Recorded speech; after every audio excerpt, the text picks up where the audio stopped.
Hello guys, कैसे हो आप सब? आई होप आप ठीक होगे आणि माझ्या फुकटच्या चॅनलमध्ये तुमच्या सर्वांचे स्वागत आहे. आणि ही होती मटकीवरती बांधलेली आणि मी गेले होते दहीहंडी पाहायला. दहीहंडी पाहायला गेल्यावरती बघितलं तर काय हे हळूहळू वरती चढू लागलेत. मला वाटलं एकदम भपकीने आपल्या अंगावर पडले तर मी माझी झाली बाबा दूर. आणि वरती बघितलं तर काय हे पोरगा असं पैसे उधळत होतं की जसं काही हा पर अंबानीच लागला आहे. म्हणलं थोडेफार मला पण दे की बाबा, पण त्याचं काही लक्ष नव्हतं. मग नंतर त्यांचा झाला राडा सुरू. ते बघून मला पण असं वाटत होतं की मी पण थोडाफार डान्स करावा. पण मला कुठं कोणी घुसू देतं आहे का? मी आपली छोटीशी बारीक एका साईडला उभी राहिली. नंतर आलं दुसरं पथक, तिथेसुद्धा डान्स चालू झाला.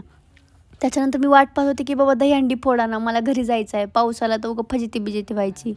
त्यांचं काही होत नाही तर मग सुरू झाला तिकडे अजून एक डान्स. हा डान्स लय भारी होता. मला पण इथं जाऊन मस्तपैकी नाचावं वाटत होतं. पण काय माझ्याकडनं तिकीट होतं ना काय ना, मी VIP पर्सन. मला कोण तिथे पाठवणार आहे? नंतर हे कार बाभत्तीचे हे तर पडून गेले. नंतर दहीहंडी फुटली की नाही असं झालं. बघता इथे एक पोरगी आली. म्हणलं वाह! एक नारी सब पे भारी. हे लय मस्त होतं म्हणजे काय सांगावं तुम्हाला. अभिमान वाटला मला. एवढं सगळं करून मग मला लय बोर झालं होतं म्हणून मी गेले थोडे लटके-झटके मारायला. माझ्या बाजूचीच बाई एवढी उडत होती की मी तिला बघू नाचू लागले.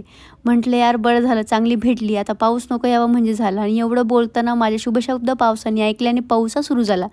तो बघतो तर काय चमत्कार, दहीहंडी आपोआप खाली येऊ लागली. म्हटलं बाबा दहीहंडीवरती जाऊन फोडायची असते, हे तर खाली येऊन फोडताय आणि ह्यात तिच्या माला.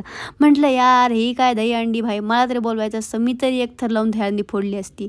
तुमचा पण कधी असा पोपट झाला आहे का बघा आणि मला सांगा तुम्ही कुठली दहीहंडी बघितली. Thank you so much.